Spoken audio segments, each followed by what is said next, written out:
Salut tout le monde, j'espère que vous allez bien. En ce qui me concerne, ça va plutôt pas mal.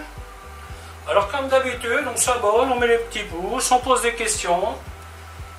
J'y répondrai avec plaisir. Alors aujourd'hui, je vais faire une recette que je n'ai jamais faite. J'ai un truc que j'ai envie d'essayer depuis quelques temps. J'ai eu un peu de mal à me décider de comment j'allais faire. Je vais faire un feuilleté de boudin aux pommes. Donc pour faire ça, il faut de la pâte feuilletée. Donc là j'ai une pâte feuilletée achetée qui est pas mal. Du boudin, de la pomme. Je vais faire une tombée d'oignon avec un peu de vin rouge que je vais aromatiser. Et puis je vais mettre tout ça en feuilleté. Donc pour mouler mon feuilleté, pour le façonner, je pense que ça c'est la bonne taille. Donc je vais prendre cette chose là. Et puis, voilà, je vais voir comment je vais me débrouiller. Voilà, je vais vous montrer comment je fais tout ça. A tout de suite. Donc, ce que je vais faire, je vais mettre un peu d'huile, un peu de beurre.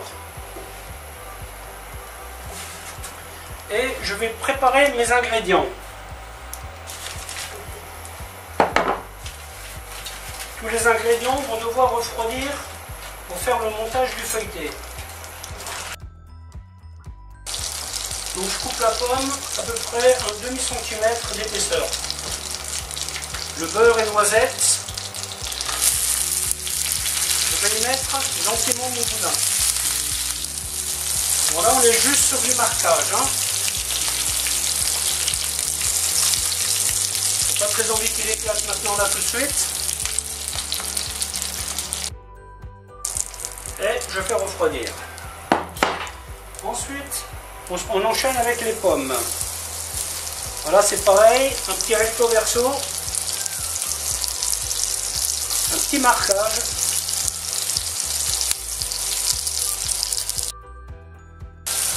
Donc là, pareil, la pomme, on ne cherche pas à la cuire, juste une petite pré-cuisson qui va lui donner un petit parfum différent. Hop, et on retire. Ensuite, on enchaîne avec les oignons, clou de girofle, poivre, laurier. On n'hésite pas à lui donner une petite couleur. Le thym frais.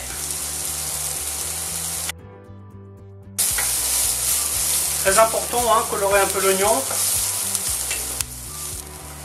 Ensuite, déglaçage au vin rouge.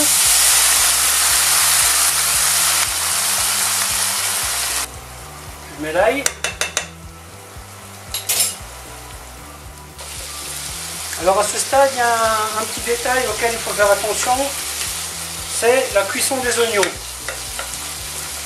Il faut qu'ils soient bien cuits, sinon ça ne sera pas très agréable à manger.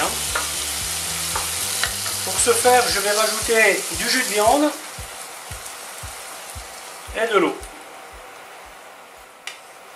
Et maintenant, on part sur une réduction à sec. Parce que tout ça, ce que je prépare là, ça sera dans le feuilleté.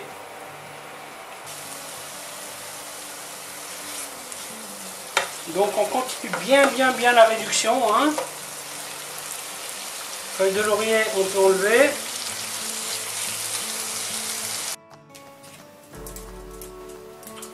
Alors aucun de mes gabarits ne me convenant vraiment, j'ai découpé un morceau de carton qui est à la taille que je veux. Donc ça sera l'abaisse du dessous.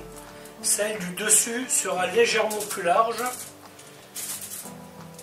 Et pour la cuisson, je prépare déjà ma plaque avec du papier sulfure dessus. Donc ici j'ai 500 g de pâte. Ce que je vais faire, je vais couper pas tout à fait la moitié. Ça sera pour la baisse du dessous.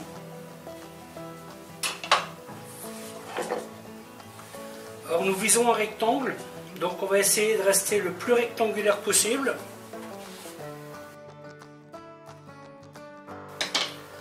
Toujours la petite combine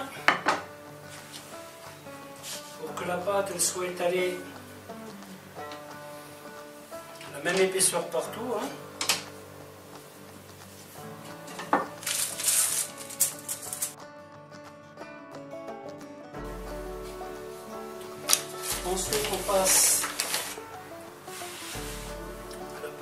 dessus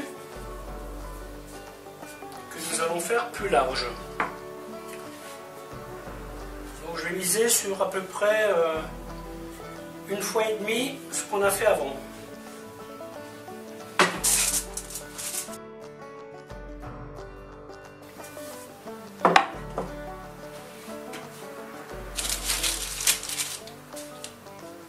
Oui, là, grosso modo, on garde 2 cm de chaque côté.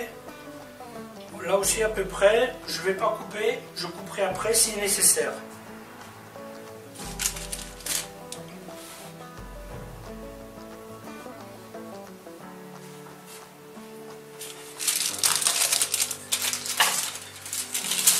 Ensuite,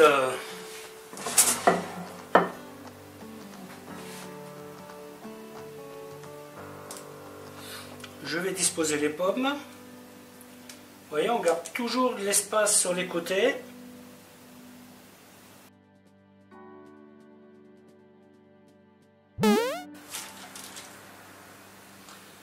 Là-dessus, je vais poser les 2 boudins.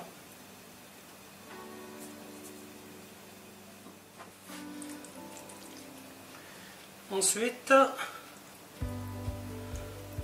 je vais disposer l'oignon dessus. Et là, je me dis qu'il va falloir que mon abaisse du dessus soit un peu plus large.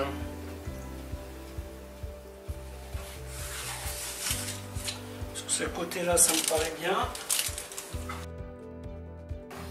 Ensuite, on va mettre de la dorure. Donc là, j'ai allumé mon four à 180 degrés.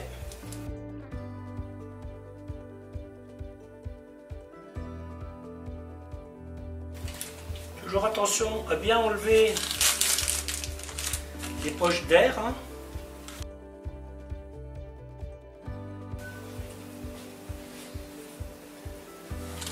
Après, on fait des petites entailles sur les côtés.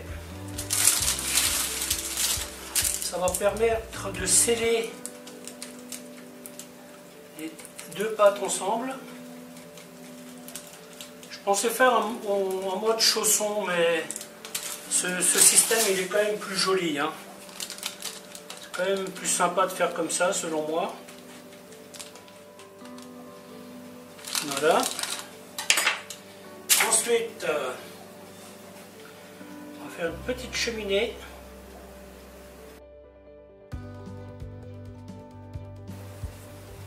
Qui va permettre au trop plein de vapeur de sortir.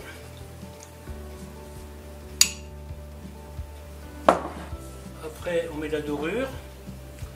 La dorure, on évite d'en mettre sur les côtés. Ça permettra à votre pâte de monter correctement. Je suis curieux de voir ce que ça va donner. Parce que quand on veut faire du boudin, souvent on fait la même chose. Donc cette recette-là, elle est un peu originale. Par contre, je suis sûr et certain que ça va être bon. Mais il n'y a pas que ça, il n'y a pas que le goût, c'est... L'esthétique aussi est importante.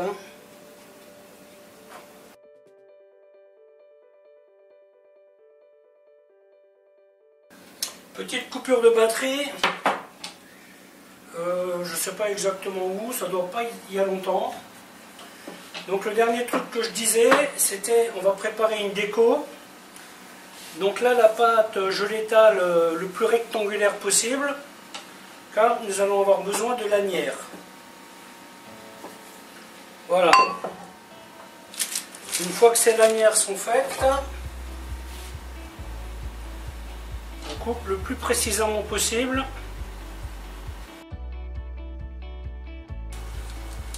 On essaye que ce soit parallèle aux premières.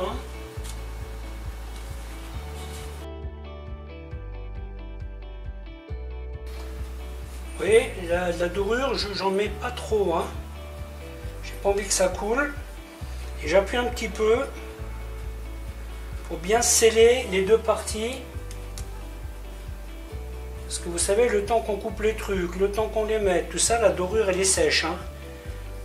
Et ça c'est un peu le problème, c'est que la dorure, pour qu'elle colle, ne doit pas être sèche. Donc moi je rajoute une petite couche. Alors ça, ce travail-là, c'est juste du plaisir en fait. Hein.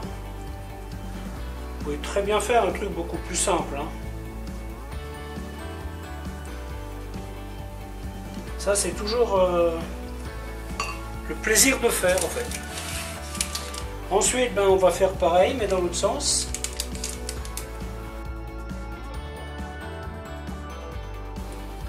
Je suis curieux de voir si le boudin va exploser et puis sortir par les jointures. Parce que là, c'est une recette, comme je vous l'ai dit plus tôt, c'est de l'expérimentation. Hein. Donc, on peut avoir des surprises. Quoi qu'il en advienne, le résultat vous l'aurez. Réussi ou raté, vous aurez le résultat.